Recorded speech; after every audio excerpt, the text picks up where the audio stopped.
Hello, my name's Chris Nicholson. I'd like to introduce you to the Open Seminar Series for the Centre for Psychoanalytic Studies.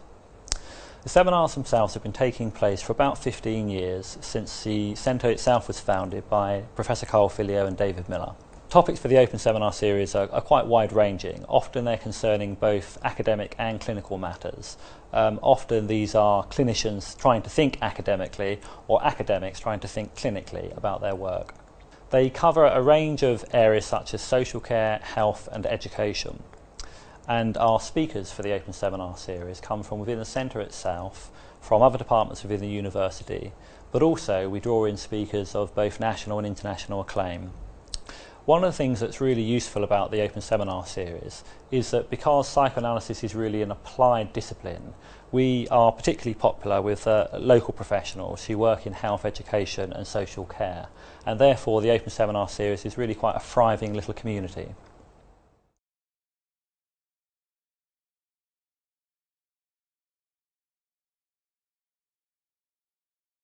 Joseph Aguirre-Odo, who's a training and supervising psychoanalyst at the Psychoanalytic Center in California.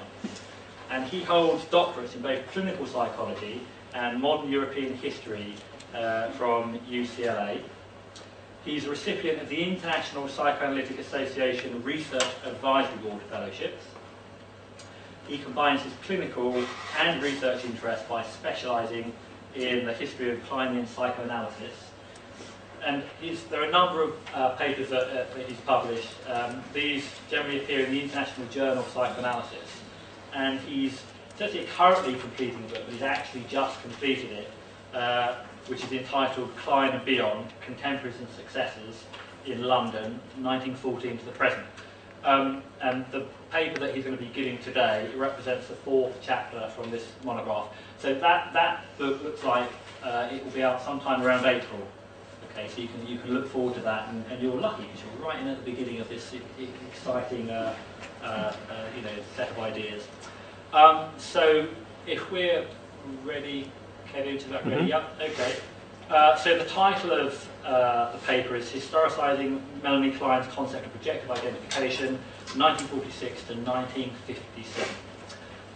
So, Joseph. Thank you. Should we give them a nice warm up?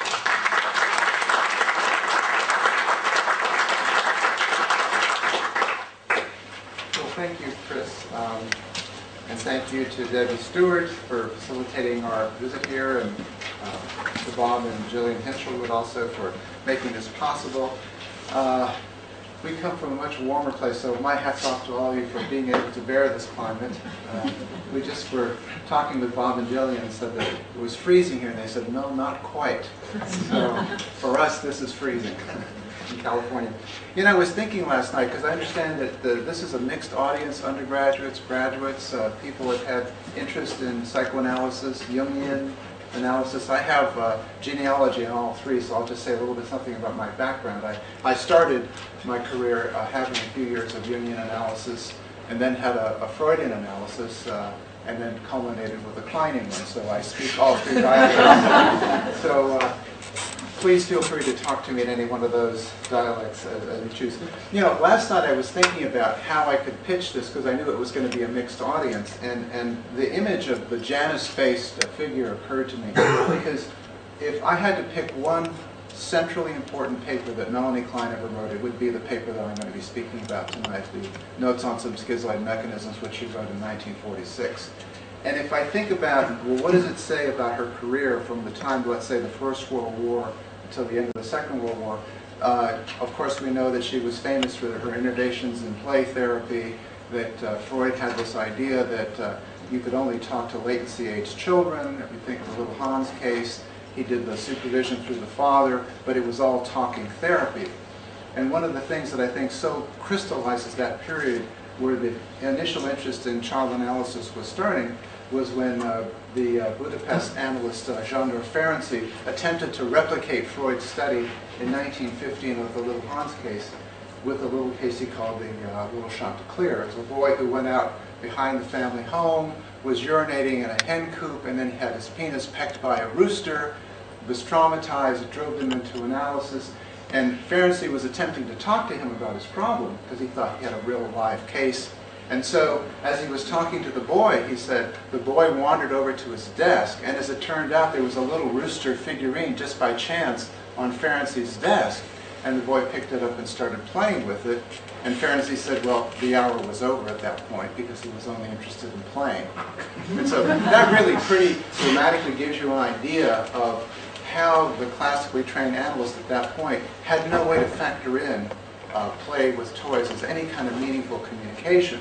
So there were obviously other people besides Klein, but Klein obviously is most famously known for innovating the play technique where the boundaries of analysis could be extended now into the earlier years because you've made that assumption that, which is commonplace today for any child therapist, that if you watch a child play with small toys and figurines, you're seeing something of the exteriorization of the child's psychic life represented in the toys. And so Klein thought, oh my gosh, we've now been able to extend the boundaries of analysis, now we can start to do child analysis, which he proceeded to do in the 1920s.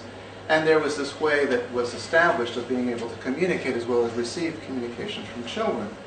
And if I think in an overall sort of panning back historical way about what the significance of Klein's innovations in psychoanalysis, I think it was an attempt to make intelligible those outliers in the human family. And children were certainly seen as outliers in one respect at the time because they were to be seen and not heard, but they actually did have minds. They were minded. They could make themselves known. They had this way of communicating, but it was also now wonderful that there was this additional software that we had accumulated that made it possible for us to understand the communication of children. Now, she also came under the very powerful influence of an analyst in Berlin, Karl Abraham, who was a very devoted disciple of Freud and always was interested in looking at those aspects of Freud's theory that he thought were incomplete. And because he had trained as a psychiatrist at the Buchholz in Zurich, he thought that perhaps the earliest fixations that a person could experience might be related to the development of psychosis. So he had this very simple idea he took from Freud that the earlier the fixation would take place in the oral and the anal phase, that might tell us something about how psychotics developed. Now, Klein picked that idea up, having been in supervision and then an analysis with Abraham in the middle 1920s in Berlin. And she very much always kept in mind the idea that at some point we might be able to, as she was developing the software to talk with children and receive their communications, that at points later on we might be able to also then understand the very, very complex ways in which psychotics attempt to make themselves known. Now, Freud, as we all know, didn't really concern himself that much with psychosis. I mean, aside from the Schreber case, he really didn't write all that much about it. But it's a curious thing that when he did write about the mad jurist in northern Germany, Dr. Schreber, that one of the things he did do was he analyzed his memoirs and was able to make what he thought was intelligible psychoanalytic sense out of what he thought was a paranoid delusional psychosis that Dr. Schreber manifested, but at the same time said, because what he called a group of narcissistic neuroses, the people that are psychotic, are intensely fixated to themselves. In other words, they're only attached to themselves, they don't attach to others. They wouldn't form what he thought of as a treatable transference. So if you can't attach to the figure of the doctor, there's no analysis possible. Now, this was, I think, more or less of a theoretically driven assumption that Freud made, and this is something that I think Abraham certainly had some questions about. And certainly I think he inspired Klein to think about, well, maybe at some point we might be able to also communicate beyond children. We could communicate with psychotics. We could understand what they would have to say. And very early on in her career, in 1930, I think with a child that would today be thought of as autistic, she did attempt to try and make some sort of communicative links with the child. So I think that this is one way that I can pan back from this paper in 1946 to say, what was the general trajectory that Klein was working on? Communication with children, communication with psychotics. By the time this paper is written in 1946, a lot of things have happened.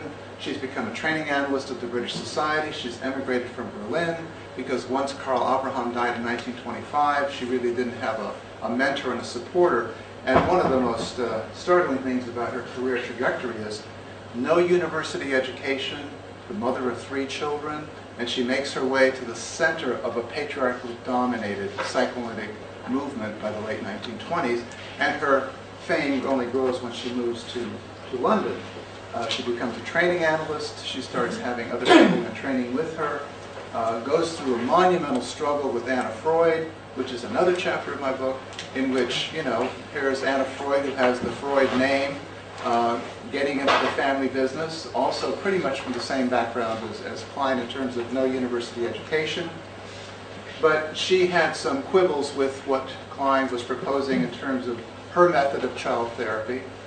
One of the things that she questioned was the idea of attributing these incredible symbolic interpretations to children. Like if the mother turned the purse upside down and coins came out, she said, oh, Klein thinks that of babies falling out of mother's womb. How preposterous is that? She thought of it as a bit of wild analysis. Anyway, it happened to really be very fortuitous for Klein that this happened, because here you have the Freud, Anna Freud, critiquing Melanie Klein in her first book on child analysis, and Klein, who's in London by this point in 1926, 1927, is being mentored and also has a very powerful patron in Ernest Jones. And Ernest Jones, who has all the English rights to Freud's publications, also running the International Journal of Psychoanalysis, decides this is the moment to really put the English Institute on the map. Because up until this point, I think that the London Institute had been pretty much a backwater. If anyone wanted a proper analysis, they either went to Berlin or they went to Vienna. So Jones sees an opportunity by mentoring and also supporting Klein to say, oh, let's put something into print here that will defend Klein's perspective on child analysis, so this is what really starts to put her on the map. And so they would quibble, as they say, from Vienna to London over the next decade or so, until the Freud family had to move under the pressure of the Nazi takeover of Vienna to London. And when the Freud family came to London, all of a sudden you have Anna Freud and Melanie Klein under the same roof. This leads to another very important period, which we won't have time to talk about too much tonight, the controversial discussions from 1941 to 44, in which the contrary views of these two analysts were really pitted against each other.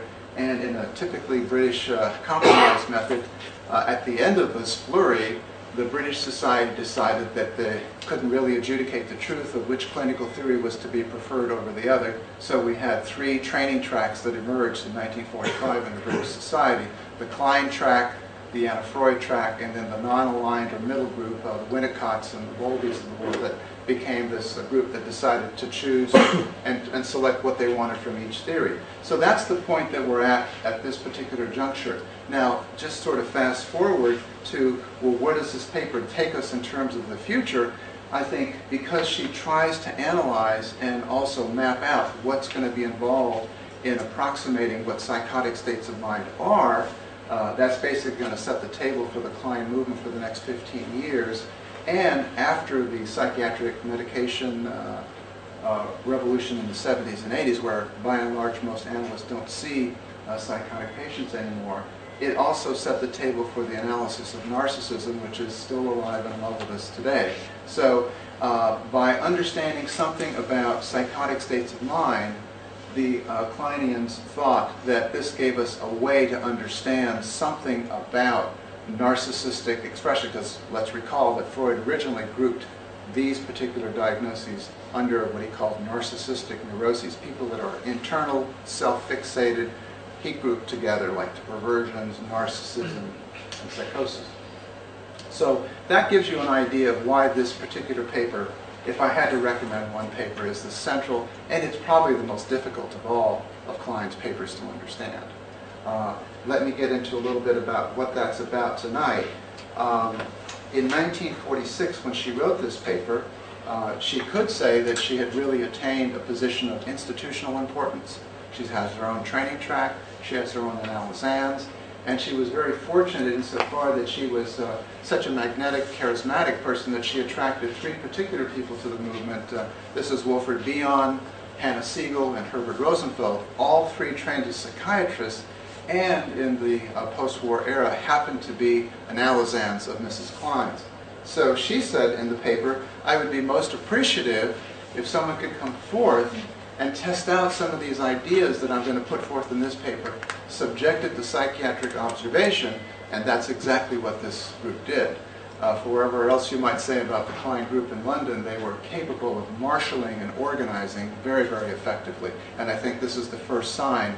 As a matter of fact, at this point in time, they're not called Kleinian, they're called Kleinists, which is a term slightly pejorative that Winnicott originated because he thought that everyone should be more like him and just be an individual and have their own theory. So these three particular analysts organized underneath the Kleinian banner, and she writes this paper on schizoid mechanisms, and in that paper they took up her programmatic agenda.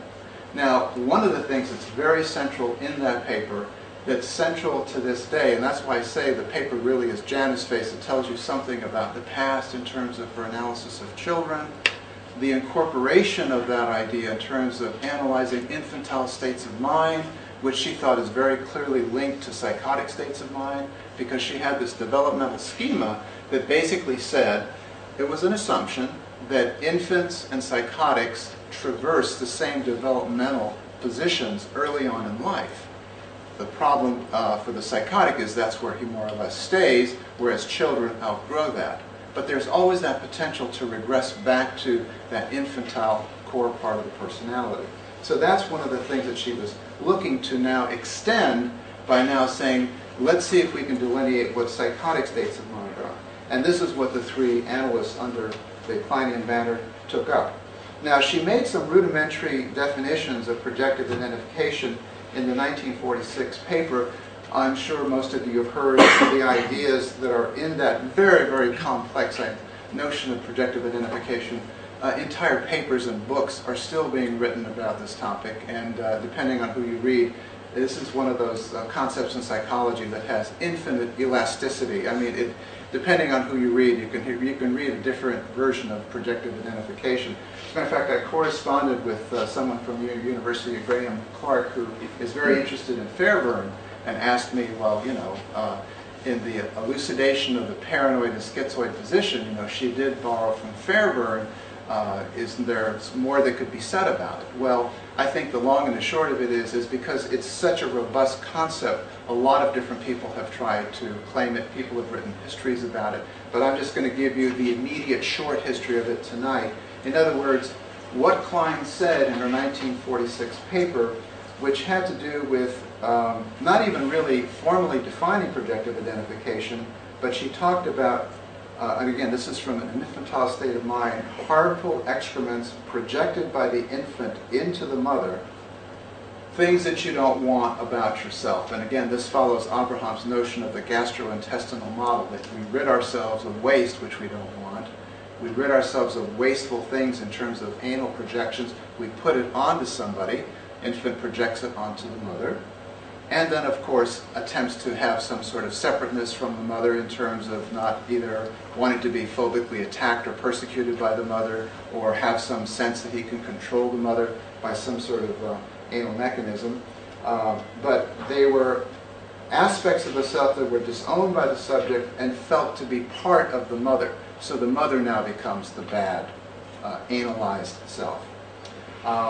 It's also a prototype of aggressive object relations, because obviously there's a lot of aggression involved in these sort of hostile projections.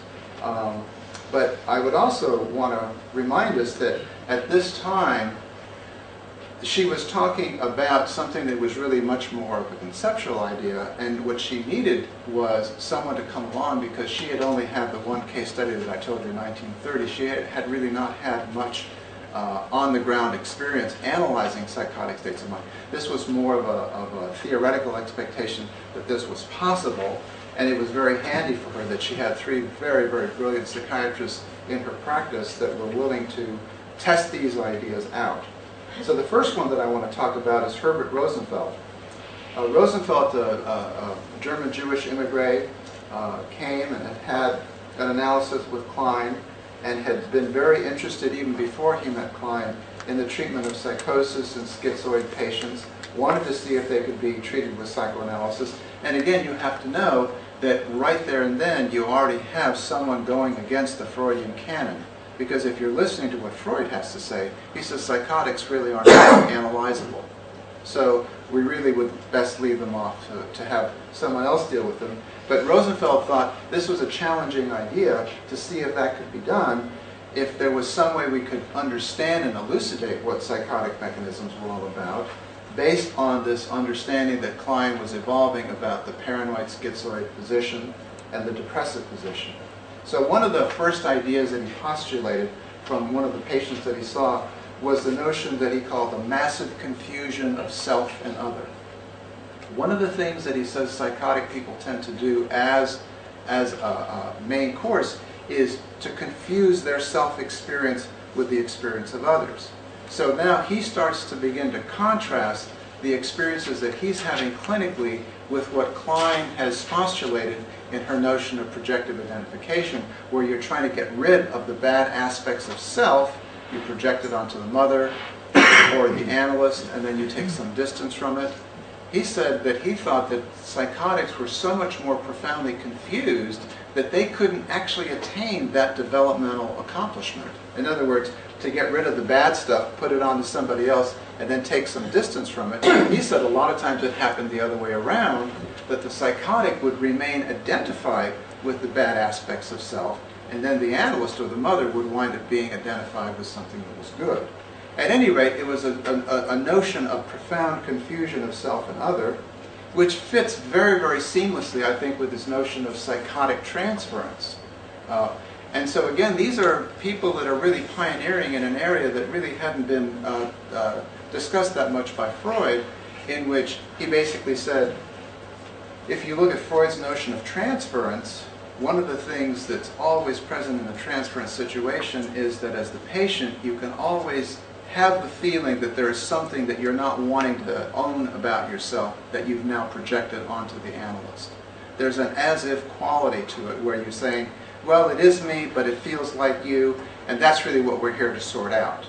But you have the capacity developmentally to sort those things out. You have that sense that you're in a kind of dramatic play, and those things can be sorted out.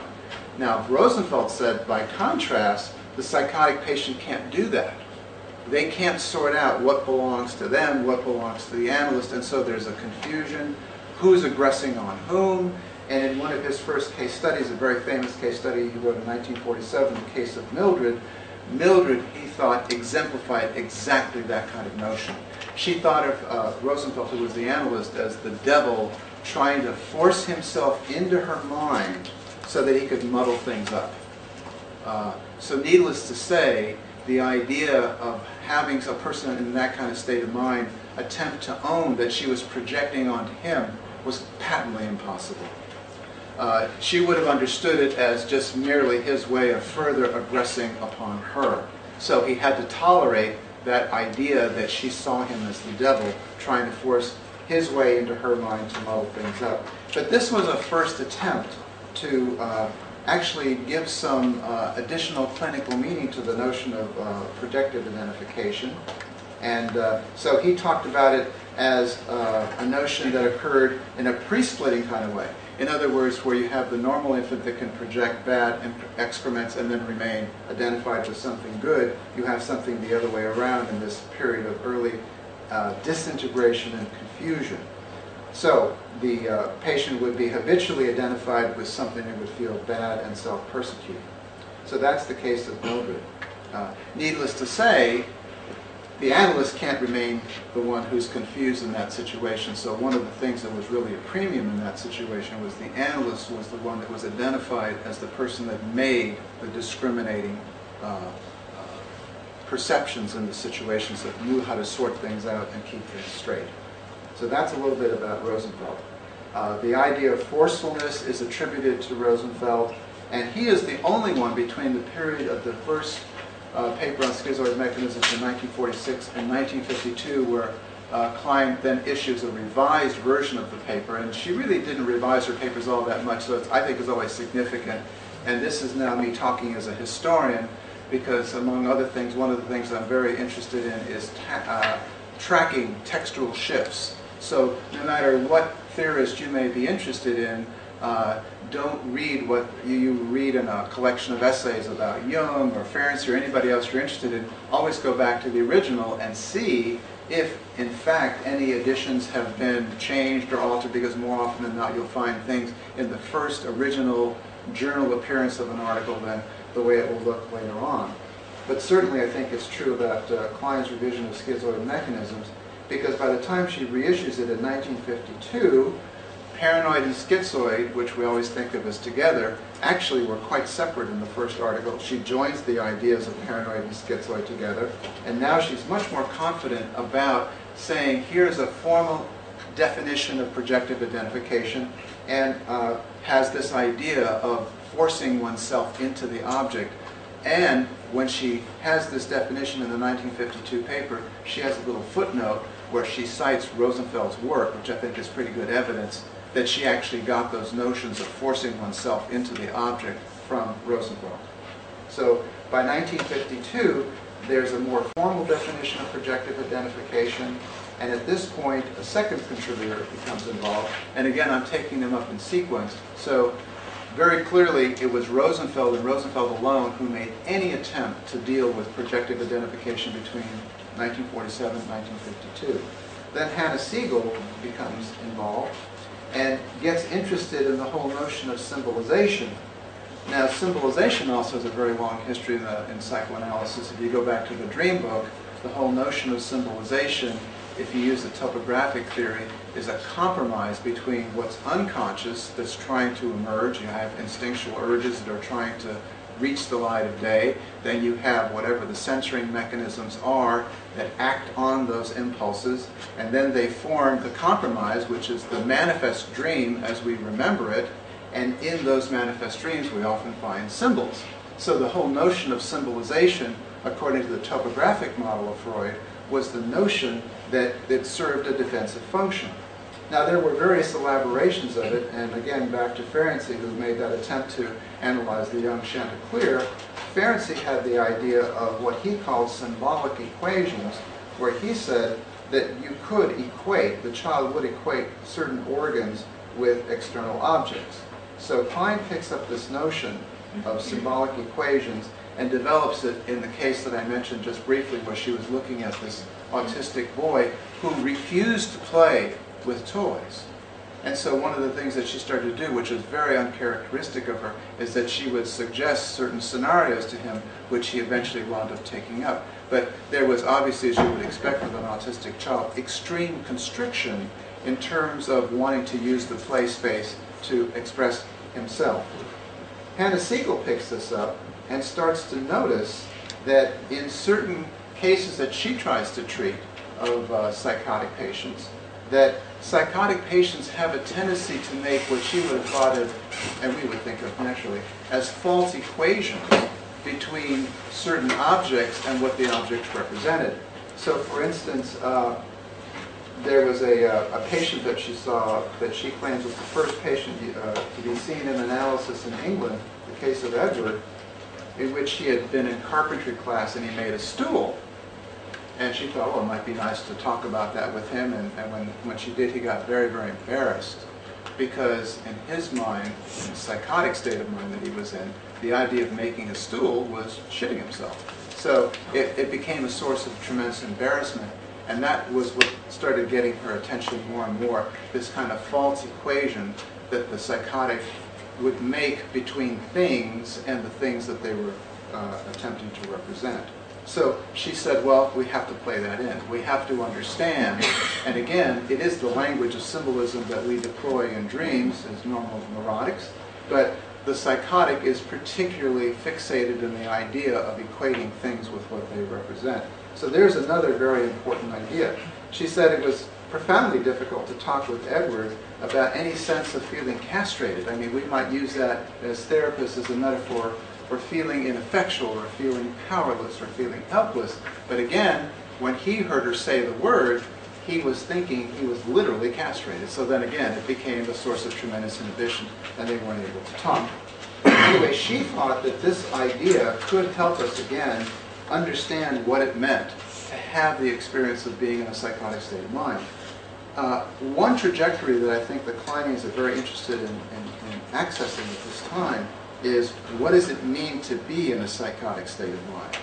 And one way you can look at it, if you like experimental psychology, is that they were trying to elucidate what they thought these central key mechanisms were, while at the same time, in effect, freezing any kind of notion of the environment. So when you see them trying to deal with any notion of environmental impact, which obviously is important in the development of schizophrenia, people that were writing about this in America, like Frieda von Reichmann, the notion of the schizophrenogenic mother, there are types of mothers that induce psychosis. That was something that the Kleinians pretty much didn't want to deal with at the time, because they felt that they were dealing with the primary order, and the primary order is to try and approximate and understand what a psychotic state of mind was. So that's a little bit about Hans Siegel. The last, and I think probably the most difficult person to talk about, is Wilfred Bion, who had the good fortune to come in right at this juncture where Rosenfeld had made his original elaborations of projective identification. Klein now has the formal definition in the 1952 revised paper. Hannes Siegel has written about symbolic equations, and basically, Bion arrives the right man at the right place at the right time, also an analysis with Klein, and basically shuffles all the cards together and starts producing new combinations of ideas. Now, I think stereotypically, Bion is the one that's probably known as the one that has the most opaque, difficult to understand ideas.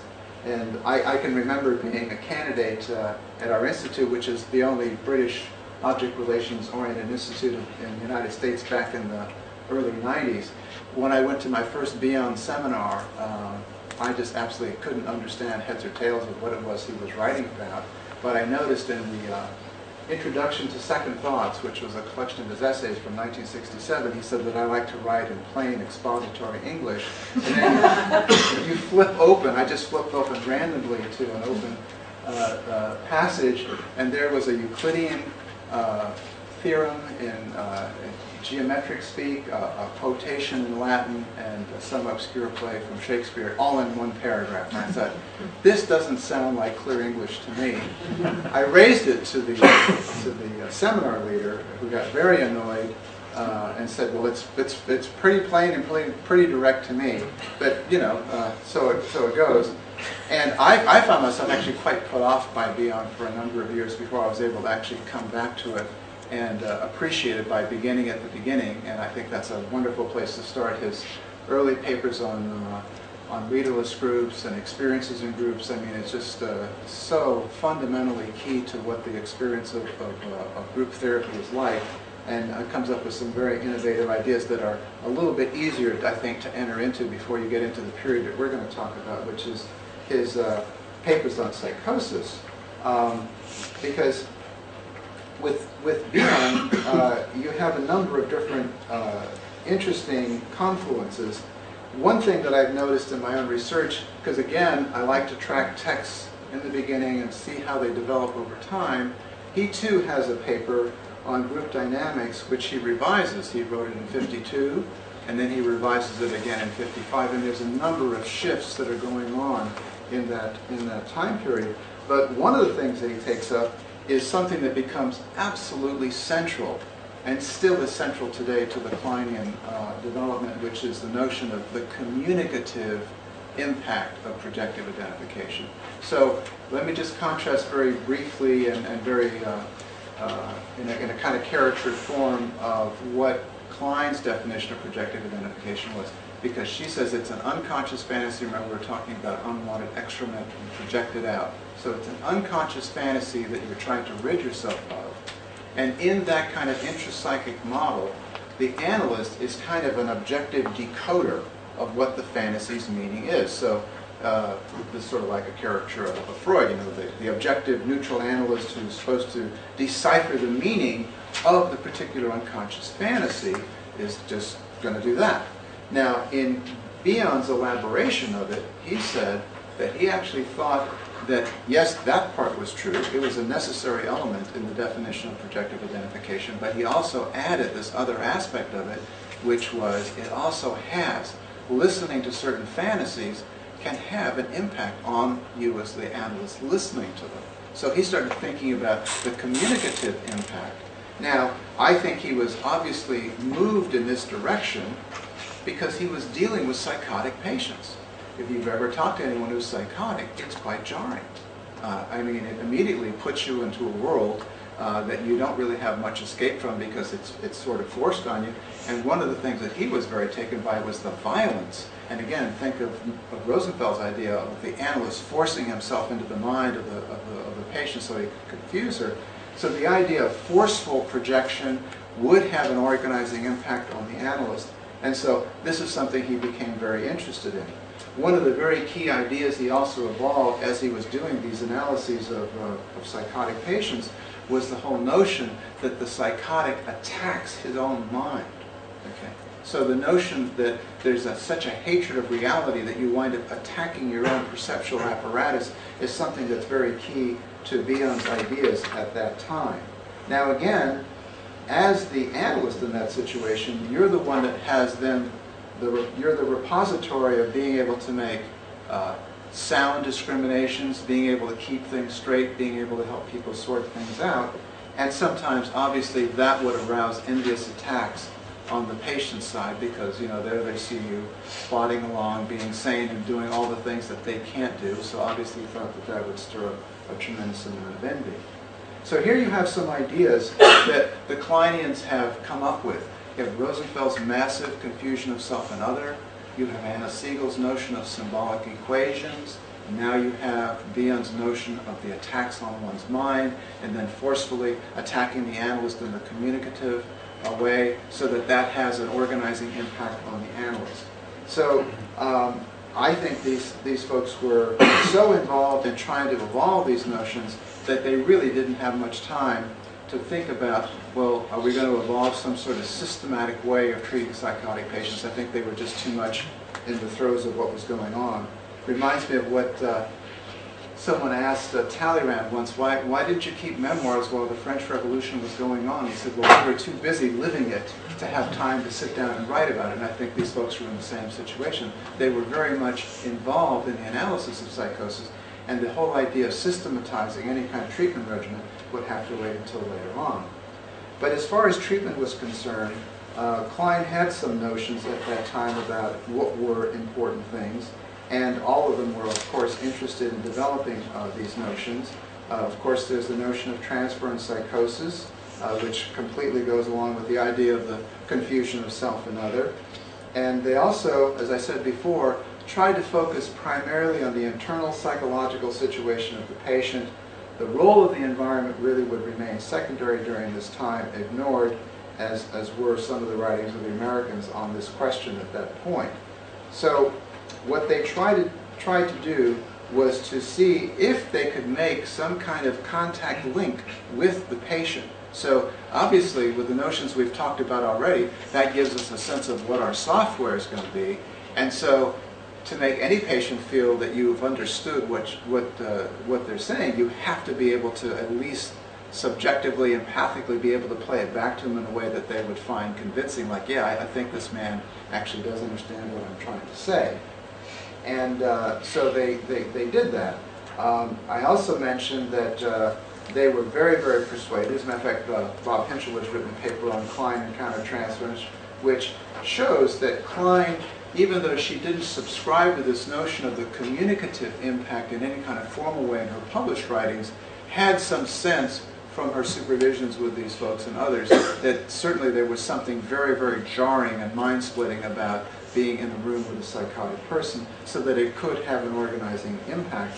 But in her official theory, she described countertransference as basically something that was the personal interference. This is whatever unresolved problems you have that Freud talked about, that interfere with your capacity to be an objective ego observer to the patient's situation.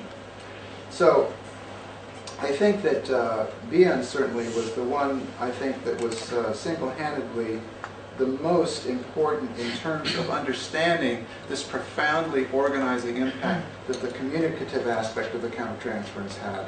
And so, as he said, how is it that I became a player in your interior fantasy? How is it that I've just been swooped into your psychic playing field so that I am now felt to be a part of your psychic interior? Now, if the person you're talking to can't discriminate between inside and outside, that kind of thing can happen very, very easily. So there was that sense that I think he was very, very singularly important to establishing the Kleinian notion of the wider communicative aspect of countertransference. Also, there was the aspects of the way in which the patient's early history was dealt with. And again, you get differences, and I think it's always interesting to compare the cohort that you're looking at, like these three were in the same group, the same analyst, and they all had a slightly different view of the importance of the patient's early history. Now, obviously, if you're dealing with a psychotic person, you're going to have profound difficulties with memory. That's the least of your worries.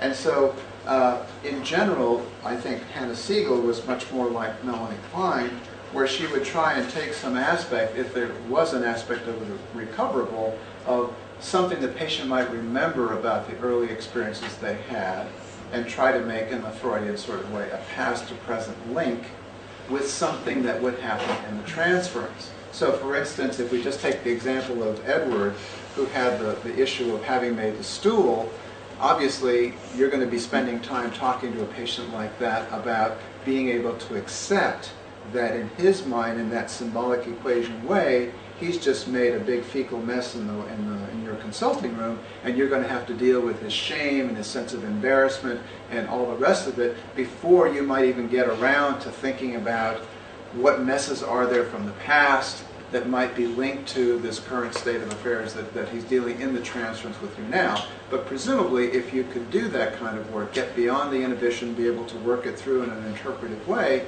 you then might be able to make links from the past to the present. Rosenfeld was a little bit more exacting about his reconstructive work. At one point with the patient that I was talking about, that he was discussing in terms of the sense that she had that he was the devil trying to force his way into her mind, he said that he had reconstructed that she had had a brother born when she was 19 months of age. And he said, isn't it interesting that it occurred in the 19th month of analysis? So there's a kind of a dramatic exactness about the way in which he's trying to pinpoint things back in the past. And he's a little bit more Freudian in that respect of trying to make more precise links between the past and the present. Now, all this sort of, again, sets the stage for Bion, and this is in the early 1950s, where when you look at Bion's first case, his membership paper for the British Society, fascinating. Now, there's a paper you could just read without having any Bion that is just such a fascinating read. It's called The Imaginary Twin. It's in a collection of essays called Second Thoughts. In that particular case, he was seeing a middle-class school teacher who went on and on for a couple of years about all sorts of events, and Bion was taking notes, making interpretations, and he said, there was just something that was very fetid, very stale about, the analysis. He thought that, the patients seemed to be making reasonable progress outside the analysis, but he felt that there was something very, very stale and dead-like in the analysis itself. And then through a series of dreams, he made this profound discovery that much of what he had thought the patient had been describing as physical, real occurrences outside the consulting room were actually all mental interior landscapes. And so he really felt completely fooled by the patient, and then publishes this paper. The membership paper is 1950, publishes in 1967, and I think this paper is a very, very good representation of the capacity that any of us have at being taken in by patients, and patients that are honestly self-deceived. I have a patient right now I've seen for 8 years who is in the film industry, and one of the things we discovered over the course of time is that he sees himself, he works as an editor, which means you're at the complete mercy of the director. So in the way that he sees his occupational function, he says, I'm a host for other people's points of view. If the editor has the mandate from the director that this is the way the film's supposed to look, then that's the way he's going to cut it. But the occupational hazard of doing that kind of work completely seamlessly melds with his own pathology, which is to not have much of a sense of self and then see himself as hosting other people. And so there were a number of ways in which I found in the course of the analysis that he was actually hosting me in ways that I really had to discover. For instance, in the beginning he was only coming in twice a week, and when the juncture came that we were going to discuss him coming in more often, he would say, well, I'll have to think about that. And so I would wait for him to say something about it, and then nothing would happen. And so then I realized that it was a signature way he had of saying, thank you very much, but no thank you. He didn't know how to say no. So I discovered a lot of things about him that essentially formed a language of hosting the other person, because his own sense of self was so underdeveloped that he didn't know how to make a simple assertion like, no, thank you, I don't think I want a third session. But at any rate, I think that there was something very, very courageous about Bion, the publication of this particular case study, because it really showed how trapped anybody can be by the countertransference, where you believe what you're hearing is a credible account, it sounds right, it feels right, and then you realize later on down the line that it was inauthentic in some way in which you didn't completely understand at the time. So that's a little bit something about Bion and his tremendous contributions to the understanding of countertransference. Let me just conclude all this by saying that I think that after this period of time, in 1957 is around the end of the period of time that the cohort, the three that we've been talking about, ends their active explorations of psychosis. All three of them go in their own separate ways.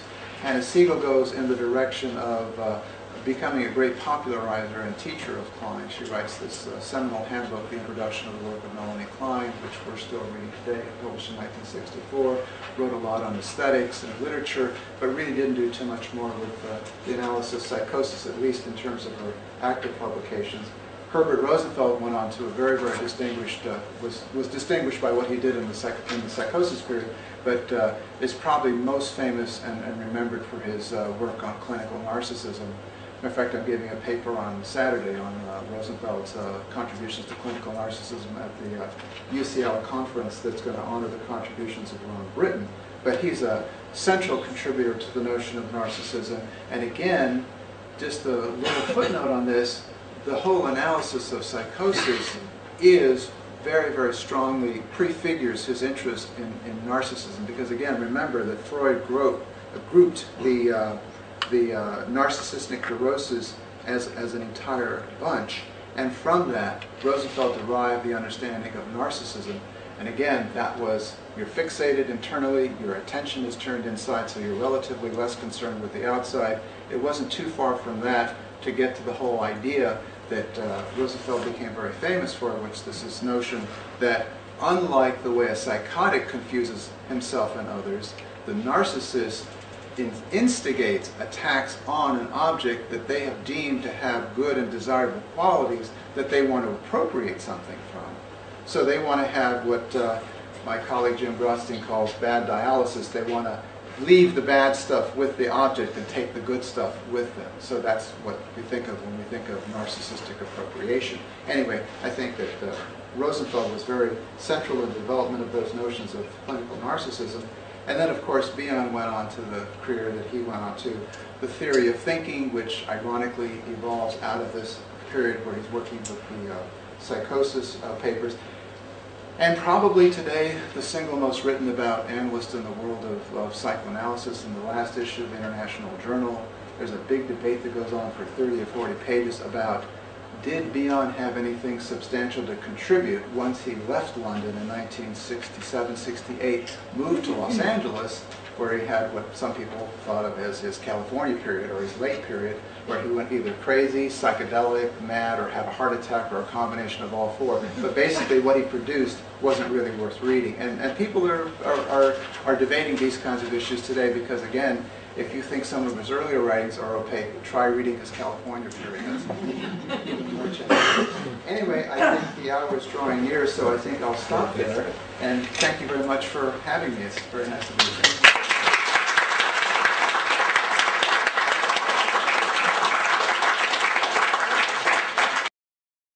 Complete experience within the analysis and not involving the analyst at all, and those who will be more intersubjective about it and think there's a co-creation of that projective identification.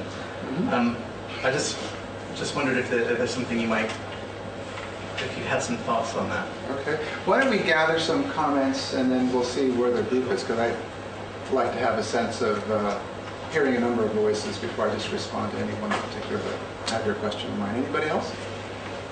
Yes. I was wondering about what you might think about the relationship of Bion's theory of groups and his later theory. Okay.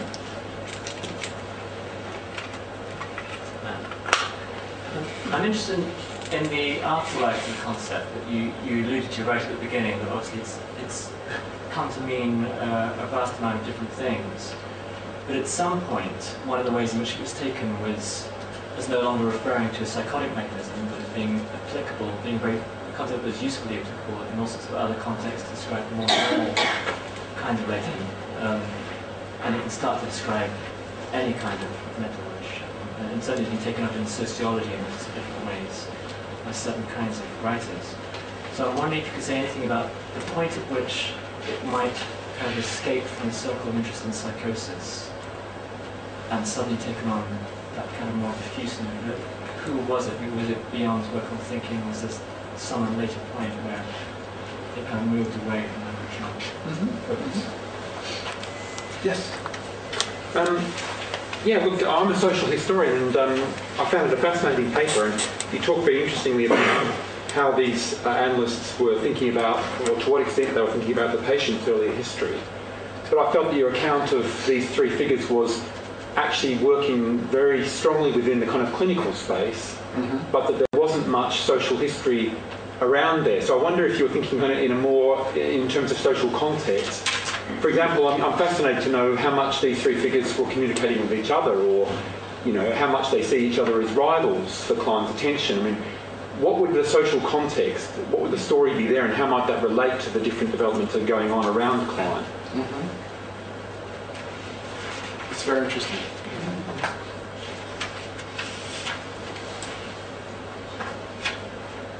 Anybody else?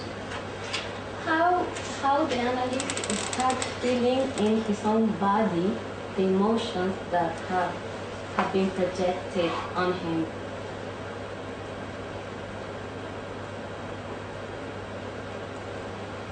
How is that mechanism? You mean the bodily sensations that one has with patients? Okay.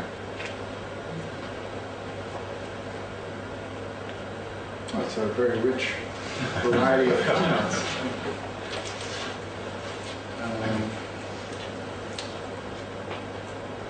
Okay, let's just take them in order. Theory and technique. I think it's interesting. It reminds me of something that the French neurologist Charcot once said, that theory is beautiful, but practice is better. And I think that there's a real bias in the Klein group, which I haven't mentioned, that frequently a lot of seminars will start with clinical material. What your knowledge of the theory is, I think in certain ways is assumed to be secondary to the understanding of clinical material. And since the advent of the work of Betty Joseph in the last 25, 30 years, I think that's become kind of like de rigueur for the Klein group, that they generally start seminars with clinical material. Like I'm doing a presentation on Friday night, which is a transcription of 2 consecutive sessions, and it'll be gone into in great detail, because I think the assumption is that if you know how to handle the clinical interaction, that's probably as good a way of saying you're approximating an understanding of the theory. But I also think, and I think that it's one of the trajectories of my book, that as important as it is to understand what happens in the clinical consulting situation, I mean, apropos of this question that came up about the body, I think that it's also important to understand that we're also talking, in my book, there's an entire history of a very long scholarly conversation about texts.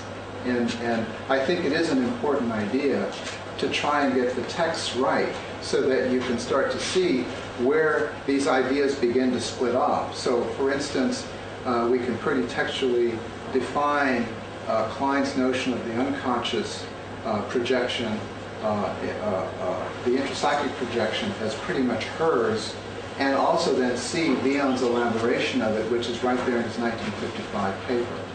And that what people have worked with from that point on have been one elaboration or another of those two basic, ideas. And I don't know many people today that just subscribe to the notion of the intrapsychic space, because it really doesn't really include the subjectivity of the analyst. And I think one of the things that's so important in the bionic expansion of it is that the subjectivity of the analyst is being included.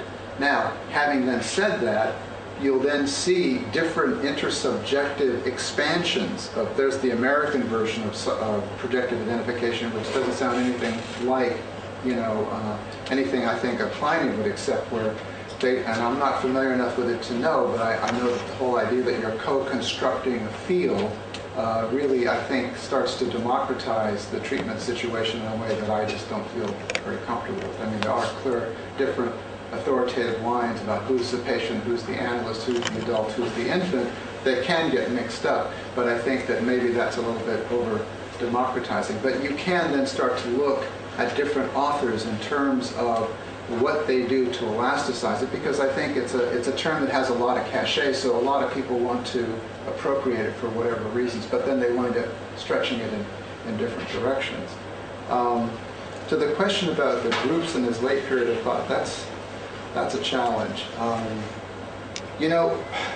I've been wondering lately, and I don't know, maybe Bob could help me out with this, if because Bion did have this very evolved notion of how groups function, if maybe one of the, because there's another issue of debate, like why did he leave London?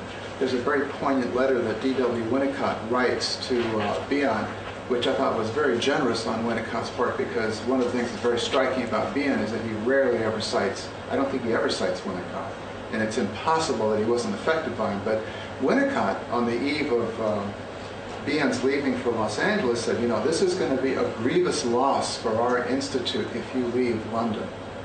But I've kind of wondered if Bion didn't form his own idea of what was going on in the Klein group in London at the time that made him feel like, there really wasn't much more creative growth that would be potential for him in that situation. And he was loaded down with all these administrative responsibilities, president of the society, president of the Melanie Klein Trust. One meeting after another, he really wanted to escape all that and went to Los Angeles. And, for all we know, part of what may be at stake in the whole notion of the London Kleinians thinking as a group that there isn't really much to recommend the reading of late Bion is simply because he abandoned them and left them and went to other grounds, warmer grounds, I would say. There's something to recommend California. The afterlife of a concept, fascinating question. We didn't mention this, but I think out of this period, another very, very important notion that I think is really crystallized by these papers is that it becomes axiomatic for the Klein group that there is what they call the psychotic, or some people say, in California they say there's a baby core to the personality, but here we say psychotogenic, that if you analyze anyone, you're going to find a psychotic core somewhere. Now, obviously, some cores are bigger than others. I think Freud even said in the Dream Book, all of us at any one given point in the day in our dreams are psychotic and representing things in this fantastical way that couldn't possibly be. So that's a way of saying that's a window into a psychotic aspect. Now, because Freud grouped together psychosis and perversions and narcissism, when Rosenfeld then extracted the analysis of narcissism in the 60s out of that particular template, he was going to say, as he did, that there was an aspect of the narcissistic personality that is crazy. I mean, what person goes around saying, let's see, how can I establish a relationship with you where I can appropriate as much as I can from you and give you nothing in return? I mean, that's not a proposition you can really approach too many people with, but it does seem to be an unconscious template that narcissistic personalities operate under. So the idea of the psychotic core then survives in the narcissistic state insofar as there are aspects of it that do seem pretty crazy. To the question raised by our social historian colleague, it's fascinating stuff. I had the good fortune of having lunch with John Forrester the other day. He was very interested in this whole issue of social context and who knew whom and at what time. And it is interesting. I don't know if there's any correspondence because they were all living in London at the same time. So what written correspondence there is, I don't know. I don't think I've ever seen anything. But were they competitive with one another? Gosh, that would be hard to answer. But what we do know was that Klein was obviously very capable of organizing people into a cohort group. Now, what is interesting, I think, from a social historical perspective, is that as this is going on, this movement of cohort organization amongst the Kleinians is scoffed at by people like Winnicott. Winnicott says, oh, you get these people organized under this Kleinist banner, and they just wind up producing one cliche about internal object relations after another, and there really isn't much to recommend it. But the thing that I think really hurt the independents is that they didn't organize. So you don't have the same thing happening with the independents at the time, where they would have, let's say, formed an organized cohort and say, well, we're going to take on trauma or whatever might have been an important variable to the independents, and we're going to publish a concentrated series of papers. Because I think that certainly had a lot to do with making much more of an impact than any one of those people could have made working individually. So I think that there's something to think about there. What their rivalries were with one another, that's hard to say. To the other question, which was more a technique question, how does the analyst deal with bodily sensations? I think that's a very personal issue. I mean, I don't know that I've ever really read anything about any kind of systematic data collection that's been done. I can tell you from my own experience, sometimes I do a lot of marital therapy, and probably the most emblematic thing that happens in marital therapy is people argue. Whatever the issue might be, you know, which time do I take to get to the university, and there was a half-an-hour argument that ensues from that, and you're trying to break people up. I know sometimes I'll get pains in my shoulders listening to people arguing, and then you feel like you're more like a referee at a football match trying to interrupt people. But I know that there are certain colleagues that will have like bodily reactions to talking to people. I had one colleague, a very wonderful clinician, that would start every clinical supervision the same. He would listen to a case study, and he would look around the room and say, oh, I'm in such pain. I'm in such pain. And his response was the same to every case. He'd say, oh, in my stomach I feel such pain. And so you thought, well, where are you going with this? And as it turns out, that was his central organ that he really referenced in terms of beginning to start to differentiate the material that he was listening to. Some people might orient in a very different way, but I think that that's an interesting question if, as a clinician, take that up in supervision, do you orient to patients physically? Because obviously some do more than others. Sorry, there was something in that question about the mechanism of it. So that's tricky to address, but that's what I took you to mean. How does that actually take place?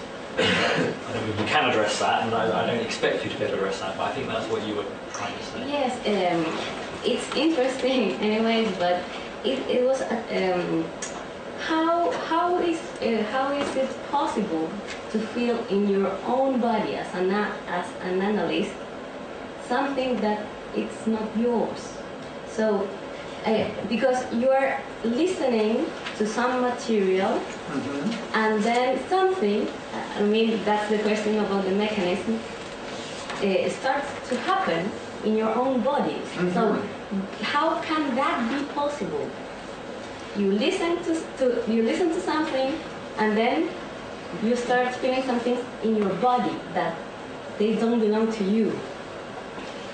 I think that's a great orienting question of supervision. You know, when you're receiving a communication, and again, it goes right to the heart of what we were talking about in terms of, is the patient actually projecting something, the original definition of projective identification, into you that you then become the recipient of, that you then have to decode so that the meaning can be returned back to the patient. I think of this wonderful example from a paper by Michael Feldman, in which he had a patient turn up. He had a common waiting room, and the patient turned up after a holiday break and saw a new patient sitting in the common waiting room and assumed that it was a patient that Feldman had booked at the same time that he was seeing this patient. And so he made this seamless assumption that, oh my God, my analyst is going to be so embarrassed. He's booked 2 people at the same time. He came in, started talking about it, and then obviously the discovery was made that it was a total projection on his part. The person was just a total stranger, but it didn't mean that he had been double booked. And so the projection was fairly easily undone. What's much more complicated when we think about some of the examples we've been thinking about tonight, way on the other side of the spectrum, what if you have a patient who's in a psychotic state of mind, can't differentiate self and other, and is just projecting wildly, and then you start, as Bjorn said, you start picking up a lot of signals from the patient. Well, how do you, A, decode them, but more importantly, how do you know what belongs to the patient and what belongs to you? Not such an easy thing to do, and I think that's something that you have to then, I think, find your own personal signatures. Sometimes if I hear a show tune or something, if I'm listening to someone, I usually think that it's something of a mood is being evoked in me by a patient. I had a patient once who was a banker who talked in a kind of a monotone like this the entire session, and it's soporific. I mean, you want to sort of go to sleep. But he would talk in certain ways that made me feel especially sleepy when he would mention talking to his father on a weekly telephone call. He was very distant from his parents. He said, once I looked up on a map to try and find the antipode of where my parents lived, because I thought that's where I wanted to live. So I wanted to be as far away from his parents as possible. But there was this requisite phone call with the father every week. And he said his father was a monolinguist, and he would just carry on and on and on. And the patient would either play, like video games or, distract himself while he's listening to his father. But I found his account of that made me feel very sleepy. And it was very interesting. I listened to that experience 3 or 4 times where I just felt like, wait a minute, I had my cappuccino, I'm ready for the afternoon. And still, this man would just want to put me to sleep. And then I eventually thought, no, that must be an induced reaction I'm having listening to this patient. And I mentioned that, and I found it curious that I was feeling a little bit sleepy and I wasn't feeling that tired.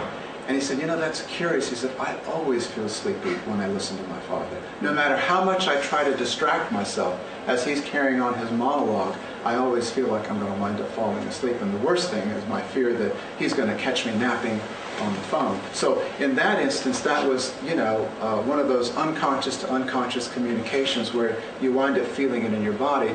But I think it takes a bit of practice to be able to know what's really being induced in you as opposed to what might be something of your own. Have a new raft of questions.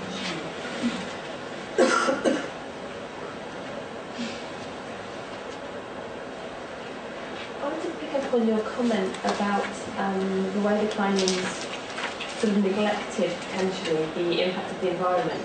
So I don't know a lot about it, but I know there's kind of evidence of sort of traumatic histories that then want to experience psychosis.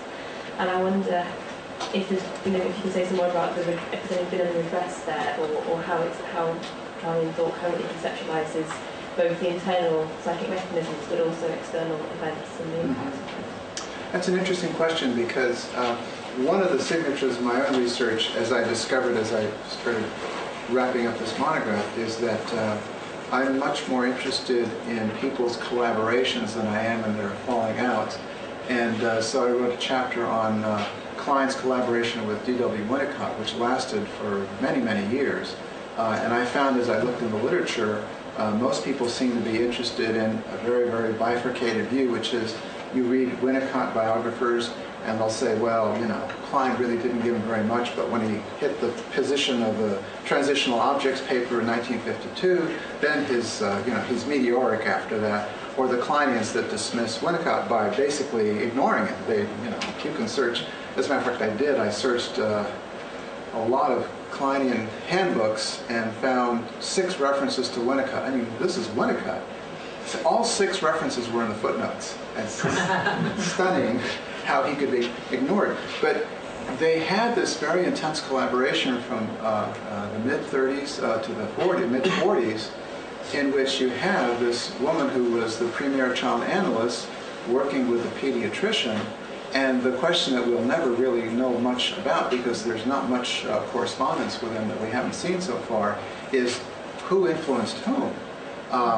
Because during the time that Klein is working with Winnicott, she does an infant observation of her 3 grandchildren. And this is something I happened to find in the Klein archives a number of years ago, and I wrote a paper on it because nobody else had. And it's a 200-page, beautiful behavioral description of this infant and its mother. And you would think that this is a person that's very, very comfortable talking about environmental impact. For instance, at one point I think the grandson is about 14 months, and this is just before the war in 1938, and the parents go off for a brief holiday for a week, and they leave the grandson with Mrs. Klein. And she said, oh, he wept uncontrollably, he was inconsolable, and it was clear he was having a response to the separation. Now, the reason that that's such a profound observation is that she has Winnicott and John Bowlby in supervision with her at that time, at the time that she makes that observation. But later on, when they all wind up splitting, both Winnicott and Bowlby wind up saying, well, Winnicott made the most famous expression of this when he said, Klein had a genetic incapacity, a temperamental incapacity to understand the role of the environment. Well, from her published writings, you would certainly get that impression. But when you read these infant observations, she was very, very sensitive to the role of parental environment. But obviously she had, an agenda that she was trying to map out. To our ears, the idea that you could approximate the states of mind that we're talking about tonight and still factor in the role of the environment, those two things go together, but at that point it was more like an oil and water sort of situation. The same thing happened with the other collaborator she had, Paula Hyman, who was the one who wrote the first paper on countertransference, who had this idea of something being induced in the analyst by the patient. There was some kind of an unconscious to unconscious communication. And Klein really officially wouldn't subscribe to this idea because she was too worried about analysts just simply going on their own feeling states about what the patient was projecting into them, and she thought that might be an argument for laziness.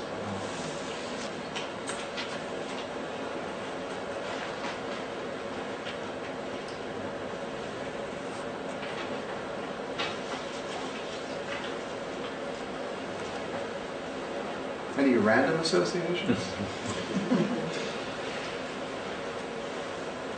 Yes, I was just thinking, I suppose one of the reasons why Bion got into this communication was his experience in groups. Any ideas about that?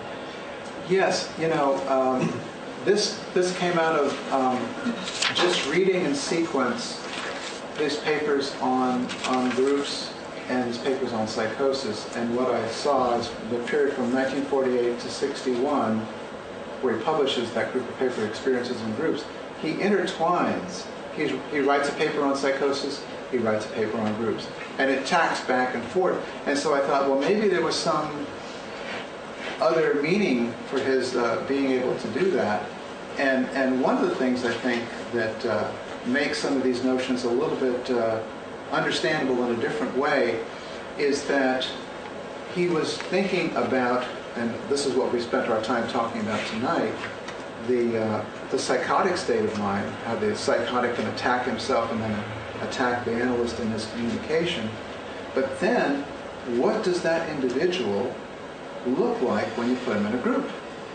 And so he evolves that notion of basic assumption groups, that there is something of an unconscious, irrational mentality in all groups that's going to surface in characteristic forms.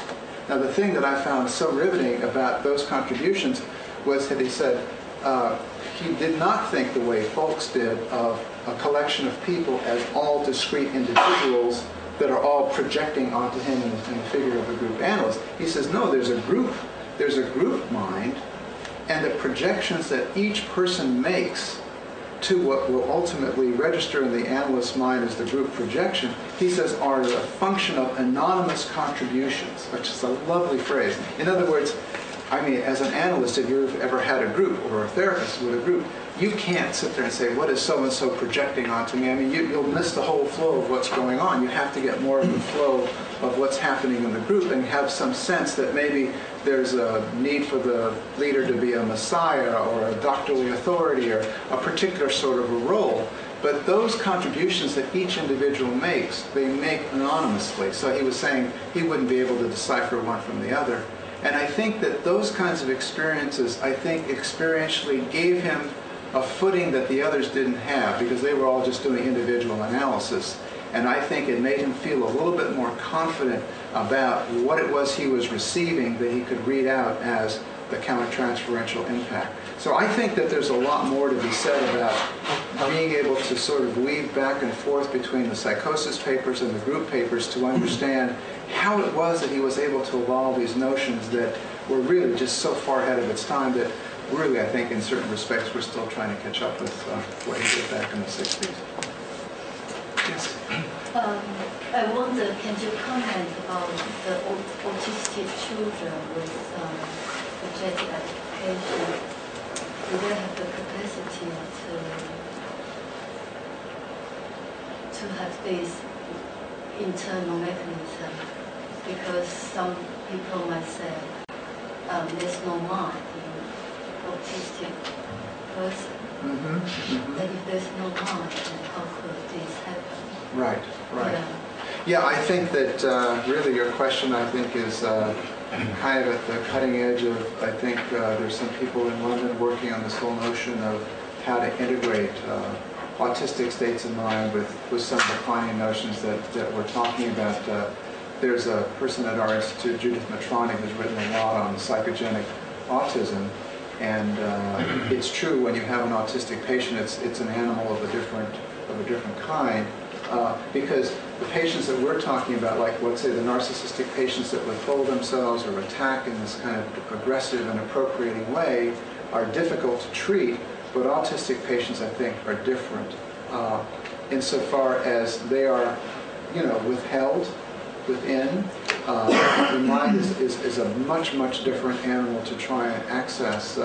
I have the fortune right now to have an Asperger's patient in analysis with me, and it's a very interesting experience. Actually, apropos of the comment you were making about bodily experiences, one very signature experience I've had with this man over and over again is that he'll come, he'll talk, and he leaves, and I feel completely stripped of all feeling. I feel just like lifeless. And I thought, good God, what is that? I mean, that's something I haven't quite experienced. And I've experienced it a number of times, and I felt a bit encouraged when I read, it's a Swiss analyst who works with nothing but autistic patients. She says she has to go get a physical massage twice a week to rub the feeling back into her body, because she feels that there's like the life force is just literally being drained out of you, because there's so much other kinds of software you have to bring to that situation. So I think it is interesting to think about what makes those patients different that induces that kind of experience. But this is a relatively new experience for me, so I'm just sort of learning as I'm going along. Yeah, can I continue a little bit? Because once I work with autistic with a vision, and I just did very little thing, like put my hand on his shoulder, and then later I experienced a huge somatic, like I feel I wanted to vomiting, and then over the weekend, and then when I brought that to supervision, my supervisor also feel that, so it's very huge, and then so until now, it's like a few months later, I still don't understand what's. How could that get into me? Yes, yes. Well, I think one thing, you have to take those kinds of experiences very seriously when you have them, because they'll feel very strange and very eruptive. But I think it's very important to say, well, I have felt something. I don't know how to understand the origins of that kind of experience. But I think that when you feel something that strongly, it's certainly a sign that you need to pay attention to it. Because again, how those things get communicated is very interesting. Just a historical footnote, way back in the beginning, because I know all of you are going to had a chance to probably see this new film that's coming out, that films tend to come out a little bit sooner, especially in Hollywood. This new film called The Dangerous Method, which is the story of Jung and Freud. And there's a lot of talk in the film about the experience of paranormal phenomena and how they get communicated. And at least stereotypically, Freud is known as, the ultra-rationalist, saying, well, when Jung heard the report from behind the bookcase in Freud's study when they had their monumental 13-hour conversation, Freud dismissed it as well. It was probably the radiator cracking. It was a rational explanation, but Jung said that these paranormal phenomena happen to him all the time. And what we've now found out is, because we have access to the correspondence between Freud and all his different disciples, was while he was saying these kinds of things to Jung to his face, he was then asking his other disciple, Ferenczi, to set up meetings with mediums and table turners to find out, well, maybe he's on to something. But we don't want to let him know about that, because there was a lot of interest in the whole notion about how thought could be transferred from one person to another without there being any kind of conscious mediating mechanism. So I think, again, we're at the frontier of that with autistic patients, because I think that whole issue about how communication happens in that unconscious to unconscious way is something that I think we're learning a lot about. I think it's a shame that information collected from, well, not collected from the transference, the physical transference from people with autism could be used in a different way, because if it was collected, we might actually get a bigger insight through using that, what's going on inside for them. Because I don't think it would be collected because it would be used in supervision. That's an interesting point. Well, I think in certain respects, that sounds like a worthy project, actually, to think about some systematic collection of therapeutic countertransference experiences working with autistic patients, because you might be able to do some sort of more sophisticated analysis in terms of what are the typical kinds of experiences that could be induced by working with those sort of patients. I think that would be very interesting. Maybe one short, or two short and one long question.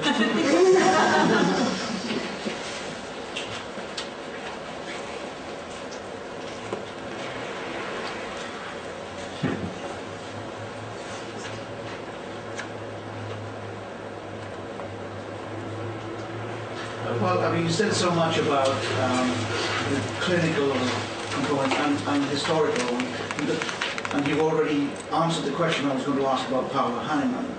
But I'm just wondering, following what Mike Roper was saying about the relationships between Rosenfeld, Bion, and Sindor, and whether Heinemann's paper on countertransference actually might then have led in that kind of construct to a disenfranchising from the Klein group in some kind of way. And I just wondered, is there something historical about that that you know of that you could comment on, and also the other supplementary would be, where was Melita Schmidt-Ferg?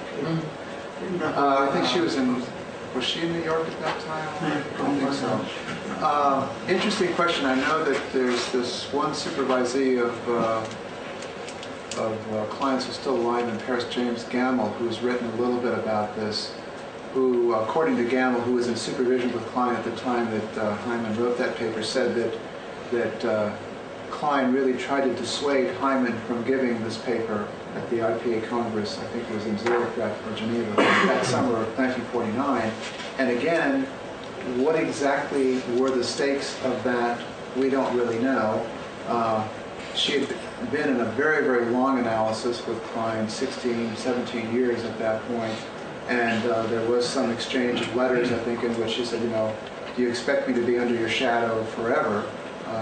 Reminds me of what Jung actually said to Freud. He says, how did the student repay the teacher by remaining the student? Quoting Nietzsche. And so I think, she clearly wanted to have something of her own contribution, and she obviously had made monumental contributions during the controversial discussions. And why it would have been that Klein would have taken particular exception to this particular paper is really, I think it's really hard to say. Bob might be able to comment on it, but it was really the beginning of where they went their own way. Because again, on the face of it, you know, why would Klein have to have split with Winnicott? You know, he wants to emphasize, as he does after he does the evacuation studies in Oxfordshire, you know, the whole notion of the environmental mother, you know, having something to do with what happens to the adjustment of the child, which again, it's a commonplace thing for us to assume these days, but why that would have been something that they would have had words about and had to break over doesn't make much sense, but in context, of course, those arguments are always quite different. So, Bob, final question. Oh, I was going to say something probably completely irrelevant. But I was interested in just going back to the point about the Kleinians not taking an interest in the external world. This is a piece of mythology which may have a core of some truth in it, not a lot. And then the characteristics of these analyses of psychotics, who are people who, as you were saying, are so narcissistic they don't take much notice of the external world. What's the status of that kind of fit, I wonder? Well, I think, to try and answer that question in context, well, first of all, I think there was something very riveting about trying to do this, launch this grand experiment of approximating or trying to understand what psychotic states of mind were. Because one of the things that I think is I think hard about coming to Klein, because I remember the first time the first Kleinian text I ever read was the Hannah Siegel text on Introduction to Melanie Klein, and I thought, this woman is crazy or I'm crazy. The ideas just seemed so wild. And it was years before someone said, well, you know, she's approximating states of mind that are the most removed from our adult conscious ways of being. So if you think about infantile states of mind, psychotic states of mind, they're, unless we're traveling down those roads, are going to be the things that we're going to feel as the most foreign to our own conscious adult experience. But I think they were so caught up in it that, you know, they wound up being, in essence, the facilitating environment because they wound up receiving it. But then it wasn't too long after this that Bion comes up with this notion of container-contained, which I think is a distillation of, or his reading of Winnicott, so that, you know, much more attention was being paid to the analyst as an environmental mother that facilitated, that metabolized projections, that if you get a projection from a patient that you successfully understand and you can return it back in the form of understanding, that's the equivalent of being a pretty good environmental mother. But that's just off the top of my head. Okay, thanks very much. One final comment. I must say it's interesting as a sort of notion of final reparation for Klein, that sort of on her deathbed she sort of announced that Claire Winnicott is now an analyst to the world. You know, suddenly one of the last things she does is she's now an analyst, I declare. And I wonder if there's something a little bit about reparation in that particular offering to the world. Now, so talking of reparation, we're going to have a huge hand in a second, but we're going to have it also for Kevin, who's done a really nice thing, which is put this on a record for us. So, if you really enjoyed the presentation, which is very rich, you might get to see it again. So, a clap for Kevin and for Joseph. Thank you.